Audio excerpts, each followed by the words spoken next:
First story. OP allowed his new wife to abuse his daughter all her life. Blindsided daughter begging for help, until she cut ties with him and left. Now, 5 years later, the wife confessed to her abuse to better herself. OP having a meltdown. He failed as a father and broke the promise he made to his late wife. Looking back, I don't even know where to start. The guilt sits heavy on my chest, making it hard to breathe some days. I keep replaying the last 2 decades of my life, trying to pinpoint the moment I failed my daughter. Was it when I let Diane move in? When I dismissed Macy's first complaints about her stepmother? Or was it every time I chose to turn a blind eye? Because it was easier to believe Diane's version of events than to confront the truth. Macy was 7 when her mother, my first wife, passed away. Cancer took her from us so quickly that we barely had time to process what was happening.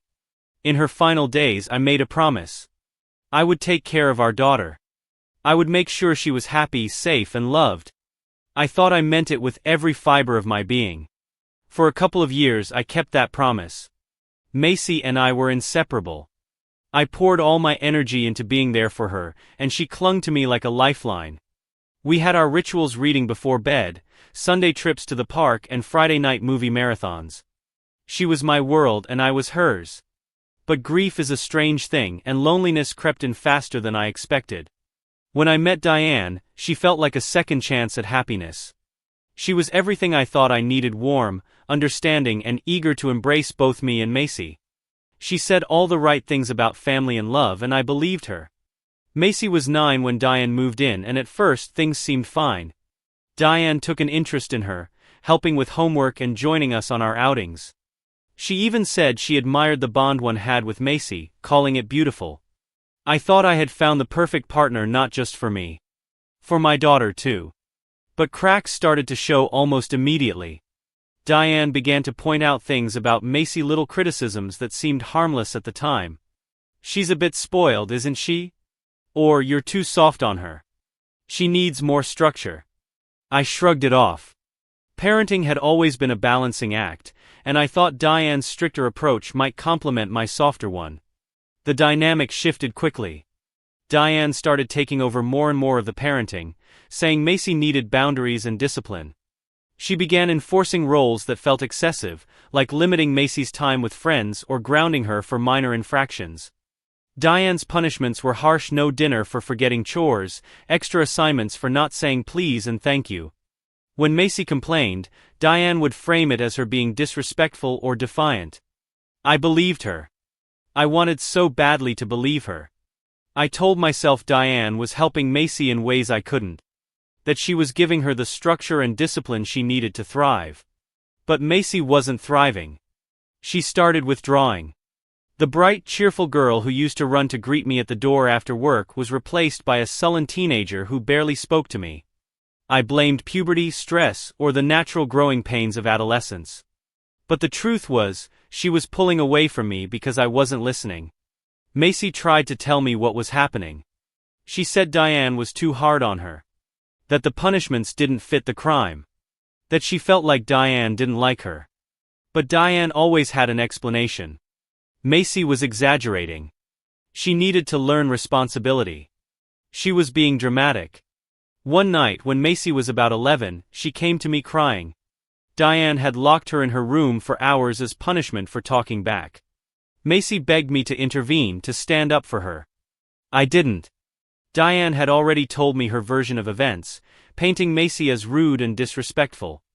I told Macy she needed to apologize and behave better. She stared at me, her eyes brimming with tears, and said, "You never believe me." That was the first time I felt the crack in our relationship.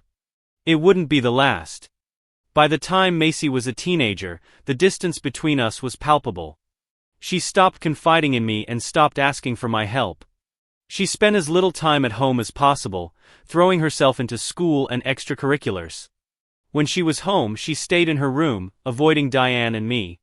I told myself it was normal teenage rebellion. That it wasn't my fault. But deep down I knew better. The punishments didn't stop as Macy grew older. Diane found new ways to control her, canceling her plans with friends, micromanaging her schedule, and criticizing her appearance or behavior. Nothing Macy did was ever good enough for Diane. One incident stands out even now, years later. Macy had been working on a group project for school, and her group asked to come over to finish it. Diane refused, saying Macy's room wasn't clean enough. When Macy protested, Diane grounded her for a week. Macy stormed off to her room, slamming the door. I remember thinking Diane might have overreacted. But I didn't say anything. I didn't want to rock the boat. That was always my excuse. I didn't want to rock the boat. I thought keeping the peace was more important than standing up to Diane. When Macy turned 18, she packed her things and left. Diane had convinced me it was for the best. I thought it was just part of growing up. But now I know the truth. Diane didn't just encourage Macy to move out, she told her to leave and never come back. Diane admitted it years later, saying she thought it was what Macy needed. But Macy didn't need to leave. She needed a father who would fight for her, who would protect her. Instead, I let her walk out the door and convinced myself it was normal. For years, I told myself it wasn't my fault. I blamed Diane for being too strict, Macy for being too sensitive, even my late wife for leaving me to raise a child alone. I told myself I did the best I could with the tools I had. But the truth is, I failed Macy. I failed her in every way a father can fail a daughter. And now, I don't even know where she is. 5 years passed. Macy never reached out. And I had no idea where she was or what her life looked like. Diane kept telling me to let it go, insisting Macy just needed time and space to see that we had only been trying to help her. I wanted to believe her. I convinced myself that if I gave Macy enough room, she'd come back one day. And we'd have the relationship we were meant to. But deep down I knew better. There were nights I couldn't sleep, haunted by the image of Macy walking out the door. I'd sit by the window and stare at the phone, hoping it would buzz with a message or a call. She sent one email a few months after leaving, letting me know she was safe and asking me not to worry. I responded immediately, asking if we could meet or at least talk. I never got a reply. I tried to focus on the good things I had provided. A stable home, an education, the opportunities she deserved. But the guilt gnawed at me. I hadn't given her the one thing she needed most, a father who listened, believed, and protected her. And then last week, everything I thought I knew about my life unraveled. Diane had been seeing a therapist for the past year. She said it was helping her work through unresolved issues and come to terms with her past. I thought she was talking about her own childhood, or maybe the strained relationship she had with her parents. She never hinted it had anything to do with Macy. When she asked me to join her for a session, I assumed it was about us, about improving our marriage or addressing some of the tension that had crept in over the years. I agreed, thinking it was a step forward. I didn't know I was walking into a nightmare. The session started with small talk, the kind of polite back and forth you'd expect in a therapy office. The therapist asked some general questions about our life and how we handled challenges as a couple. Diane seemed calm, as if she'd rehearsed what she was about to say. I felt a strange unease, but I brushed it aside. Then Diane dropped the bombshell. She said it was time to talk about Macy. I didn't understand what she meant. I thought it would be a conversation about how we could try to reconnect with her, or maybe something about Diane's lingering guilt over their rocky relationship. But as she kept talking, the weight of her words began to sink in. She admitted to things I hadn't allowed myself to imagine. The punishments I had thought were strict, but fair, were far more cruel than I'd realized. Diane had hit Macy on more than one occasion, slapped her for minor infractions like talking back or not meeting Diane's impossibly high expectations. She had locked her in her room for hours without food, punishing her for things like forgetting to take out the trash or leaving a book on the kitchen table. Worse, she confessed that she had intentionally tried to isolate Macy, preventing her from spending time with friends, forbidding her from attending events, and framing it all as being for Macy's own good. Diane admitted that she saw Macy as a threat, someone who was taking too much of my attention. And then the final blow. Diane admitted that when Macy turned 18, she told her to leave and never come back. She hadn't merely encouraged Macy to move out, as she had led me to believe at the time. She had made it clear that Macy was no longer welcome in our home, that she was too much trouble to keep around. As Diane spoke, my chest felt tighter and tighter. It was as though the air had been sucked out of the room. She spoke so calmly as if recounting someone else's life, not the destruction she had wrought on mine and my daughters. The therapist chimed in occasionally, praising Diane for her honesty and courage. They framed it as a breakthrough, a step forward in Diane's healing journey. But the only thing I could focus on was the enormity of the damage that had already been done. I could barely process what I was hearing. My mind was a whirlwind of memories. The times Macy had cried herself to sleep. The times she had begged me to believe her. The way she had looked at me the night she left, defeated and betrayed. I felt like I had been punched in the gut. The therapist tried to guide the conversation, suggesting ways we might address the past and move forward. I couldn't stay calm. The frustration, anger, and guilt I'd suppressed for years boiled over. I turned to Diane, my hands trembling, and asked how she could have done this. How could she have lied to me, manipulated me, and hurt Macy so deeply? It wasn't just Diane I was angry at, though. I was furious with myself. I had allowed this to happen. I had let Diane convince me that Macy was the problem, that she was difficult and rebellious, when all she had been doing was trying to survive in a home that had become a battleground. The therapist tried to smooth things over, talking about forgiveness and accountability. But I couldn't hear it. Forgiveness felt like a distant fantasy. What was the point of accountability when the person who truly mattered, Macy, was gone? I stood up and walked out. I couldn't stay in that room another second. Driving home, my mind raced. Every memory I had of Macy felt sharper, more vivid, and more painful. I thought about the nights she cried alone in her room, the times she begged me to intervene, the final email she sent me when she left. I thought about the promise I had made to her mother on her deathbed, the promise I had broken in every conceivable way. The next day I went to my first wife's grave. I hadn't been there in years, not because I didn't care, but because it was too painful. Standing there, staring at her name etched into the stone, the weight of everything I had done or failed to do crushed me. I spoke to her, even though I didn't deserve to. I told her everything. About Diane's confession, about Macy's departure, about how I had failed them both. My voice shook as I admitted the truth to her, and to myself I had broken the promise I made to her. The promise to protect Macy, to make her happy and safe. I stayed at the grave for hours, talking to her the way I used to when we were young. I told her I wished she had been there. That if she had been, none of this would have happened. Macy would have been safe. She would have been loved. Now I'm left with the wreckage of my choices. Diane says she wants to make amends, but what good are apologies now? Macy is gone, and I don't even know where to find her. I want to address some of the comments because you're right, I don't deserve sympathy. I didn't write this to gain it, and I'm not trying to paint myself as a victim. I am the monster in Macy's story, and I accept every bit of blame for what I did, or rather, what I didn't do. I deserve every harsh word that's been said about me. I failed my daughter in ways I'll regret until the day I die. There's no fixing it, no undoing the damage, and no amount of apologies will ever make it right. Filing for divorce from Diane is the bare minimum after what I allowed to happen. I've started the process, but it feels hollow. This should have happened years ago, long before Macy left.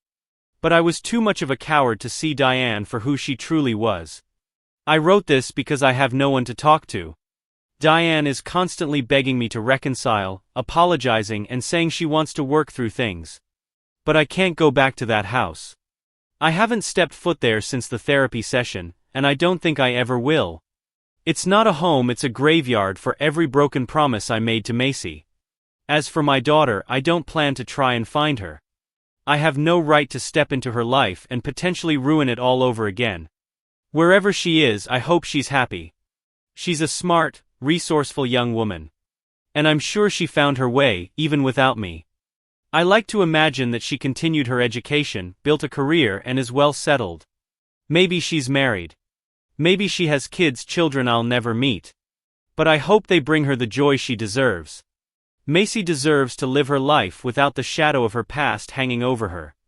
She deserves peace, happiness, and freedom from me and Diane. If she ever chooses to reach out, I'll listen and take accountability. But I'll never chase after her. That's not my decision to make. Thank you for reminding me of the truth I needed to hear, even if it was painful. I'll carry this guilt for the rest of my life, and I should. It's the least I can do for Macy now. Comments. Comment 10. Look, another poor me story where the spineless dad pretends to be the victim. You let your daughter suffer for years at the hands of your wife and did nothing. You didn't believe her when she begged you for help. You stood by and watched as she was abused, isolated, and driven out of her home. And now you want sympathy because you finally realized you're a terrible father. No. You don't get to play the grieving parent now. Macy is better off without you. And I hope she never looks back. You and Diane deserve each other, to manipulative cowards who ruined an innocent girl's life. Leave her alone and let her find the peace you denied her. Comment 2. You're not a victim. You're a spineless, enabling doormat who chose your wife's comfort over your own daughter's safety. For years, Macy cried out for help. And you ignored her because it was easier to keep the peace with your precious Diane. Now, after Diane confesses everything, you want to feel sorry for yourself. No. You don't get to absolve yourself with a sob story about visiting your late wife's grave. You failed Macy in every way a parent can fail a child. The best thing you can do now is leave her alone. She deserves a life without you and Diane in it. I hope she's thriving. And I hope she never wastes another thought on you. Comment 3. Wow, the audacity to write this and think anyone would feel bad for you. You chose your abusive wife over your daughter every single time. You let her get hit, locked in her room, and emotionally destroyed while you turned a blind eye. And now you're sad because you realize you're alone. Good. You deserve to feel this guilt for the rest of your life. Diane and you are cut from the same cloth. Selfish, weak, and toxic. Don't even think about trying to find Macy or make amends. She's probably built a life far better without you dragging her down. And I hope she's happy, safe, and surrounded by people who actually care about her. Stay out of her life, you've done enough damage. Second story. When I was 18, my mother took me to a fortune teller. 3 out of 7 prophecies of his already came true, plus 4-year update. Just a little background. I originally come from Ukraine, and I have traveled a lot all my life. I studied and lived in England from 12 until 21 years old. And now I am working in Belgium. My mother knew this fortune teller, who was known to diagnose diseases just by holding your hand, as well as predict your future, at least key events. My mother was worried about my future since I had so many opportunities that she took me to see this guy. I had exams coming up. And it was a good way to both distract myself and learn something new. The guy made a total of 7 predictions. I will first mention the ones that happen, and then the rest that are yet to be. Just to let you know, this guy lives in a tiny village and has never traveled outside of it. Nor does he have access to the internet. Anyway, here goes. I would get 82% on my exams. He guessed the exact percent. I was doing well in my studies at all. And I only started studying properly in the last months. He put his hand on my forehead and immediately said, I shouldn't worry as I will get 82%, which is what I need to get into a university I wanted. That came true and I went to university. I have problems with my liver. I was a very healthy kid and did a lot of sports semi-professionally. In my school at 18 years old I was in a football, rowing and tennis team. I barely drink and eat properly and have a very healthy body composition. After he said I have problems with my liver, we went to a doctor. And guess what? I had an enlarged and hardened liver. Doctors had no idea what caused it. And to make it normal I had to do a special diet for 2 months. After that it all went back to normal. I would travel to Finland for work at 23 years old. But not before then. I had a business trip to Estonia and Finland last December. And guess what? I literally traveled to Finland the day before I turned 24. I had no control over booking the tickets or scheduling this business trip. My management sent me on this mission. I have never been to Finland or any Nordic countries. At 28, I will have 1,000 employees under my management. Hasn't happened yet. I am currently trying to work myself up to become a project manager. But I'm still not sure if it's possible for this to happen. Right now I manage around 30 employees, so it's a big jump to 1K. But we will see. In my entire life I will travel to Russia only twice. Hasn't happened yet. Due to the political climate between Ukraine and Russia, I haven't traveled to Russia ever yet. Although I do want to visit badly. I will marry a blonde woman and will have 2 daughters. Hasn't happened yet. It was always a dream of mine to have daughters, not sons. I can't explain why. I just always wanted to. I have mostly females in my family. Loads of sisters, aunts, and grandmas. So let's see. I will move and live in Finland most of my life. Might happen soon. This is quite unbelievable. He said that when he concentrated on my future, he saw the word Suomi around me a lot. At the time, none of us knew what it was. He also said that I would live and probably die in Finland. When I came home and Googled what Suomi is, it turned out to be a language spoken in Finland. And as for working there, when I had a business trip, I made some connections with other colleagues who invited me for some potential working positions. So I might end up moving there sooner rather than later. So that's that. He predicted a lot of things like prostate cancer in early stages for my dad's friend, which saved his life, as well as healing my grandma's depression with one 15-minute talking session. I don't know if there is anything to this guy, but it's sure not just accidents. Update. 4 years later. Hi all. So around 4 years ago I made a post on this sub about my visit to a fortune teller. You can find the post here. Since then I have received dozens of requests every year for an update, so I thought to provide one now. Like last time, just a little background. I originally come from Ukraine, and I have traveled a lot all my life. I studied and lived in England from 12 until 21 years old, and now I am still working on Belgium. My mother knew this fortune teller, who was known to diagnose diseases just by holding your hand, as well as predict your future, at least key events. My mother was worried about my future since I had so many opportunities that she took me to see this guy.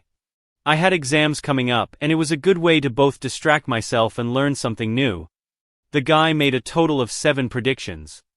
I will first mention the ones that happened without going into details. You can find them in the original post, and then the rest that are yet to be. Just to let you know.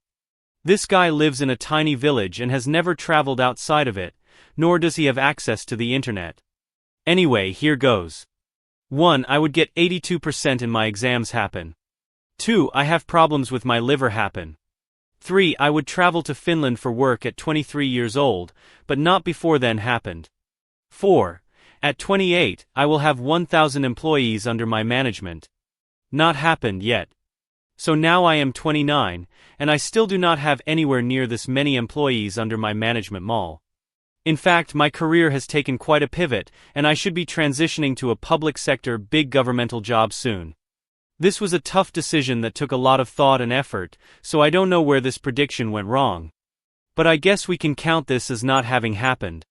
5. In my entire life I will travel to Russia only twice. Not happened yet. Due to the political climate between Ukraine and Russia, I haven't traveled to Russia ever yet. I would like to one day, but who knows with the ongoing war. 6. I will marry a blonde woman and will have 2 daughters. Pretty much happened. So lo and behold, I married a blonde woman and have 1 daughter so far. We will definitely have more kids, and it will be interesting to see who the second one is. Hee. But it's not like it matters. 7. I will move and live in Finland most of my life. Might happen soon again. Now here is the gist. This new job I was talking about, a governmental one, I could choose between 2 countries to be stationed in, and one of them was Finland. But, despite the prophecy weighing in all factors, I decided to go with the other one. However, this governmental agency is highly proactive in Finland, and there is a very good chance I might end up working there. I guess time will tell. But what a crazy coincidence. So that's that so far. I have not heard from him in these past 4 years, and I don't think my mom has either. With the war, who knows where he ended up. But if I have any more updates, I will make sure to let you all know. Third story. My 16-year-old daughter is a drug addict and secretly attends Narcotics Anonymous. Hi Reddit. I am a single dad to 3 girls, 19F, 16F and 14F. This is something I am not sure how to approach. Some backstory. My ex-wife and I divorced in 2015. I am happy as a single dad and I love my daughters. I make enough money to support my daughters and then some, and I try my best being a solo parent. My oldest is doing great in college. My 16-year-old is successful and has a great portfolio to get into fashion school, and my youngest is a music prodigy. My situation today concerns my 16-year-old. 16F will refer to as E is quite rebellious and spends a lot of time out of the house. She works full-time pretty much, drives herself around and loves to travel. She funds her own travels. So I am pretty lenient about it. There have been times in the past when she has gone across the country without telling me, but I would give her trust back. She's really improved this year. I have suspected she takes drugs a few times in the past and even a couple of weeks ago. I never had real proof besides a 2014 incident with weed. My ex-wife and I brought a lot of tension into the house as we first separated. So I did not punish E severely. She was on lockdown for about 3 days. A couple of days ago my band and I rehearsed as we do multiple times a week. My bassist told me his son, who's been in and out of rehab for years, has seen E at NA Narcotics Anonymous meetings every day this week, last week and a couple weeks before that. I found out from his son that E is very involved, contributes all the time, has a sponsor and is an awesome support to the group. The group meets 9 to 11, which is when E is at work. E would not go to NA to get attention or to fake an addiction. I've been doing a lot of research about addiction and Narcotics Anonymous, and realized I missed a lot of the signs that he had a problem. I feel terrible about this and wish I was there more. I'm happy for my daughter, but I'm very confused about how to approach this. I found from the internet that people usually do not get sponsors without being sober. I want my daughter to know I know, but how do I do it tactfully? I am not angry or upset with her, just confused, and I'd like to know how I can support her more as a father with a topic I am unfamiliar with. I feel awful that I missed the signs and potential cries for help. TLDR, my 16-year-old daughter attends Narcotics Anonymous meetings, and I didn't know about it. How can I support her through this? Relevant comments. First. Remember that anonymity is a core tenet of NA. It is a fundamental value of the organization, and essential in preserving the sense of overall community well-being and the emotional security of its individual members. Your first duty to your daughter is to respect her privacy here, as any sense of violation or betrayal might ripple throughout the community, although your concern seems to come from a place of genuine love and support. It's inevitable that any dialogue you initiate with her about her involvement with NA will come across as confrontational, accusatory, and misinformed. It must hurt that she didn't come to you with a problem, but it's important to recognize that there is a kind of division of emotional labor among communities, meaning you can't get everything from one person. She's exactly in the place where she needs to be, and it sounds like she's doing really well. Hold on to the empathy you feel right now, and if there comes a time when she's ready to share that part of her life with you, you'll be equipped to support her in whatever way she needs. OP, thank you for your reply. Over her life, she has not necessarily come to me with boy and emotional problems, but we have a pretty open line of communication. Drugs she has never really spoken about, so I can see how she'd find refuge at NA. Overall, I'm glad she's at a place where she's getting help. OP added in another comment, thanks for the new perspective. I didn't know how far the anonymity in these meetings goes, so I was concerned about that when bringing it up. I don't want to attend meetings with her in fear of her being uncomfortable. I just want her to know I know she goes and that I'm always open for support. Lizzie6692, you can let her know that you are there to support her without telling her, you know about the meetings. Addiction recovery is very difficult. If she has found something that works for her, you don't want to jeopardize that. As the previous commenter said, if she finds out that the meetings are not really anonymous, she may stop going. The best solution for this is to tell her that you are always there if she needs you, and then step back and wait for her to come to you. OP, hi everyone. I am incredibly thankful for everyone's comments and suggestions. Since my first post, things took a bit of a turn from her progress, but today she is back to 30 days sober. We have not proceeded with rehab, but here's what has happened since then. 2 weeks after my first post, my daughter came home from her work and asked me if she could borrow the health savings card and pick up her medication the next day. I said no, I would get it for her myself as I usually do. She protested for a minute or so, but I was firm. She left it at that. For the rest of the night she was unusually quiet. She's usually quite talkative with her grandparents, who live with us, or myself and her sister. Not that night. This was slightly concerning, but I didn't raise any questions. Fast forward to around midnight. My daughter came to me and spilled a lot of details about her drug past. It was a lot of information to take in at one time. And finally she got to the point that she relapsed and needed the health savings card to get detoxed. After my momentary shock passed, I told her that I loved her and that I would go with her to the detox center and that she didn't need to hide things from me. I didn't tell her about how I found out she's already in meetings. I figured that could be my little secret, or it can emerge when the time is right. After that, she got detoxed and all was well for a while before she relapsed again. She was much more straightforward about it that time, and since that detox, everything has been going smoothly. She is back into counseling and takes a 4-day-a-week class for getting her high school diploma. Today she is 30 days sober and is celebrating her sobriety birthday with some friends. I appreciate every single comment. Thank you everyone for your kind words and advice. I feel good about the approach I took, although I would go back and change some things. She is getting the help she needs, and we have a more open line of communication. She is more lively, is getting back into her passions, and is much happier. I'm still feeling guilty that I didn't pick up the signs of addiction soon enough, but she assured me she has forgiven me and that I don't need to worry about it at all. Happy ending. Thank you everyone. TLDR 30 days sober today, and all is well after a few hiccups. Relevant comments independent. I remember your original post. I'm so glad you updated us. You are a very good father. Your girls are lucky to have you. I'm wondering, what is your approach regarding their mother? Does she know about the drugs? OP, she isn't in the picture anymore. I don't even collect CS from her, so she is in the dark.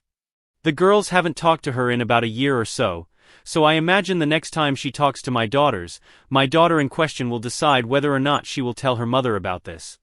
Thank you for your kind words. Thanks. Do you mind me asking what it was that she was using? OP, cocaine mostly, and a variety of other narcotics.